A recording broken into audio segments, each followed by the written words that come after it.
crianças, tudo bem com vocês? Como é que foi o final de semana? Deu para descansar? Deixou a cuca bem refrescada? Prontos para mais uma semana de estudos? Descansou muito bem? Quer mais um dia? Relaxa, amanhã é feriado, vocês não vão receber videoaulas. Pense no lado bom. Na aula de hoje, nós vamos rever os conteúdos trabalhados no capítulo 2. Manual de instruções, numerais, ortografia, trás, atrás e trás.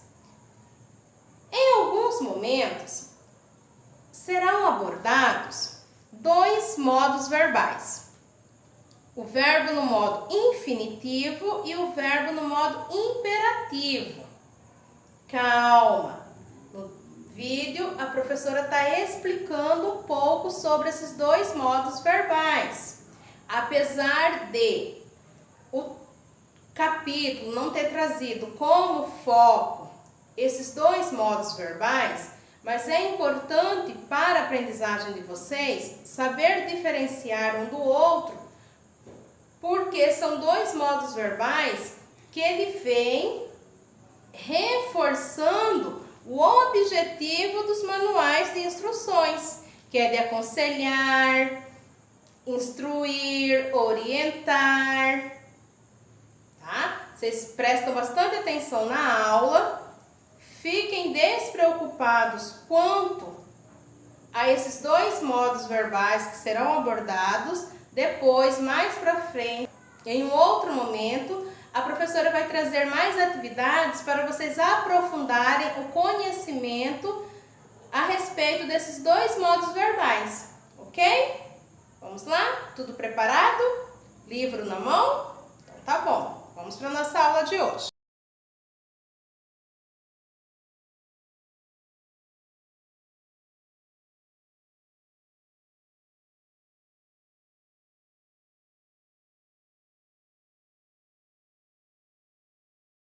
Nós vamos utilizar para esta aula o livro nas páginas 45, 47 e vamos também lá no final do livro trabalhar na página 259 e 260. Vamos lá? Agora você vai realizar a leitura de mais uma brincadeira. Leia com bastante atenção para compreender o que está sendo lido. Preste também atenção nos verbos que estão sendo trazidos no texto. Escolher, distribuir, demonstrar. O que será que essas palavras, esses verbos, estão indicando? Esses verbos, a forma verbal utilizada no texto, recebe nome de infinitivo. E também pode ser usado em textos instrucionais, como é o caso da corrida do ovo. Por que que esses verbos são utilizados em textos instrucionais? Para fazer pedidos, orientar, lembrar, que são as finalidades dos textos instrucionais. Então, esse verbo, essa forma verbal trazida no texto, apresentada no texto, nos textos instrucionais, é justamente para cumprir com o objetivo do texto, com essa orientação, com esse pedido, com o lembrete. Observe a brincadeira, a imagem que traz. Corrida do ovo. Você já brincou de corrida do ovo? Se sua resposta é sim, lembra das regras da brincadeira? Se não conhece, como imagina que seria uma corrida do ovo? Uma mesma brincadeira pode apresentar diferentes regras, possibilidades para a realização da corrida do ovo, individualmente, em dupla ou em grupo, com ovo cru ou cozido, com ou sem obstáculos, entre outras possibilidades. Depois que vocês realizarem a leitura do texto Corrida do Ovo, que tal propor essa brincadeira em família? Preste atenção também que esse texto da brincadeira Corrida do Ovo, ele vem dividido em partes: materiais, brincadeiras e observações. Quando vocês estiverem organizando o tutorial que foi proposto, quando vocês estiverem fazendo o roteiro, não se esqueçam de organizar o texto de vocês em partes, porque os textos instrucionais, eles são subdivididos em partes para facilitar a compreensão do leitor.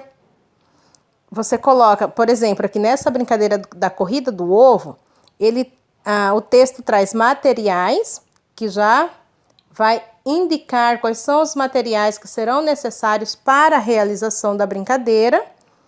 Aí, em seguida, a brincadeira vem em forma, o texto traz em forma de listagem, indicando passo a passo de como desenvolver essa brincadeira.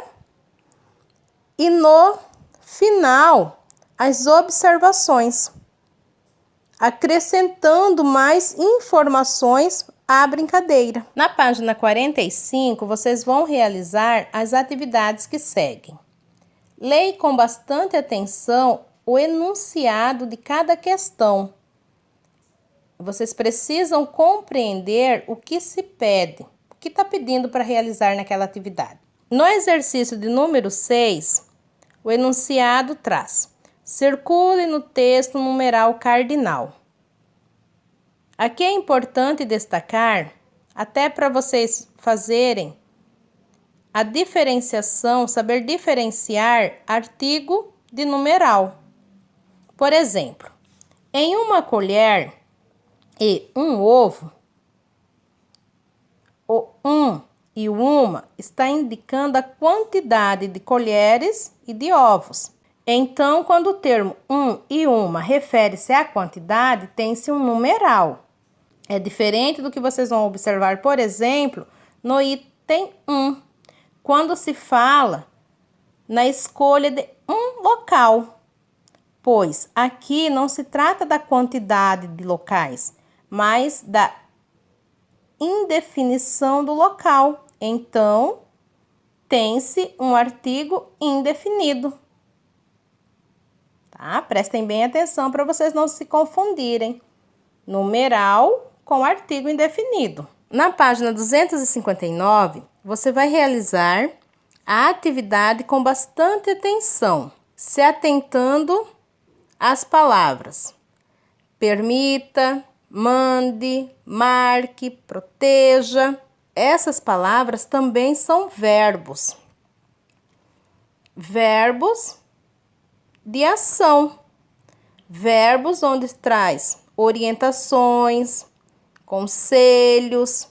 O item B traz o seguinte comando: uma das características dos manuais é o uso dos verbos no modo imperativo, que é verbo no modo imperativo. Verbo no modo imperativo é o modo verbal usado para pedir, orientar, proibir ou aconselhar. O imperativo ele pode ser afirmativo, faça, peça, trate. Por exemplo, faça as atividades com capricho.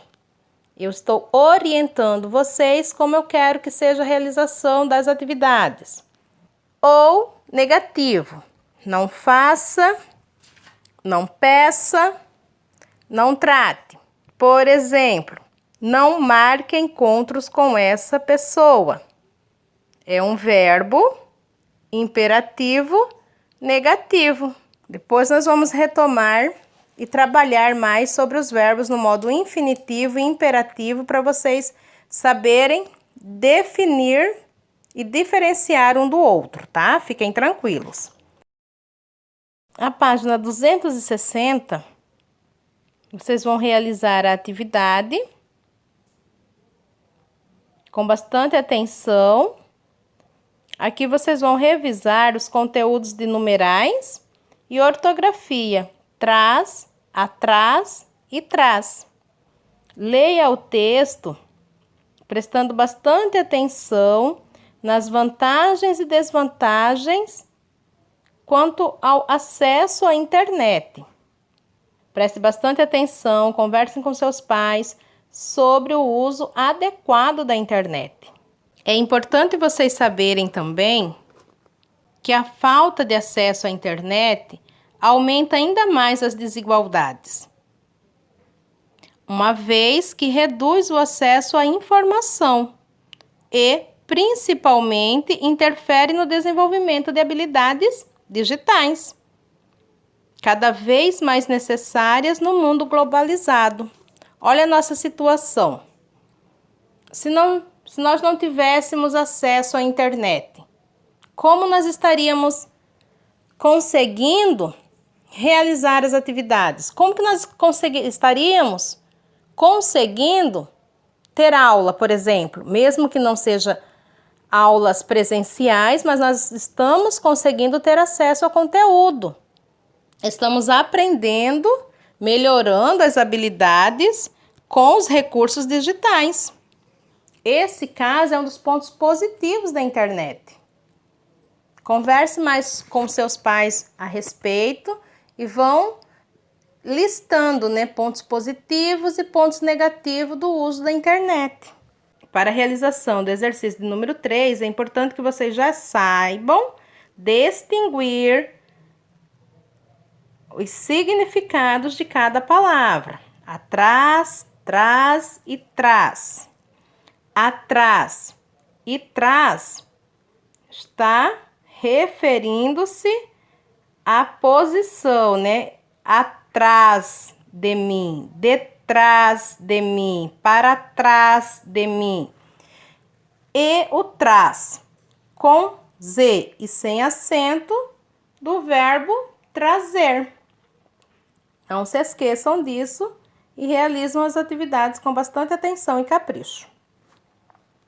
Depois que vocês realizaram as atividades de Recordando Rotas, da página 259 e 260, você vai retornar até a página 47 e realizar a atividade proposta. O que aprendi? As mesmas orientações. Leia com atenção, entenda o enunciado da atividade, entenda o que está pedindo para fazer. Ligue as palavras do centro do diagrama aos termos relacionados a elas. O centro do diagrama traz numeral, manual de instrução e ortografia. Vocês vão relacionar, ligar com uma seta, os termos que estão relacionados a cada um desse conteúdo. Por exemplo, lá nos termos milhão, décimo, metade e quíntuplo. Esses termos estão relacionados a que conteúdo? Professora, são termos do manual de instrução. Ligue ao conteúdo manual de instruções. Não, professora, é ortografia. Então, ligue a ortografia. Não, professora, o correto é ligar ao numeral, porque são termos relacionados ao numeral. Então, ok, ligue os termos milhão, décimo, metade e quíntuplo ao numeral. E dessa maneira, com muita atenção, vocês vão concluir a atividade proposta relacionando os termos aos conteúdos correspondentes. Faça tudo com muito capricho e atenção. Até o nosso próximo encontro. Tchau, tchau. Até breve. Beijos.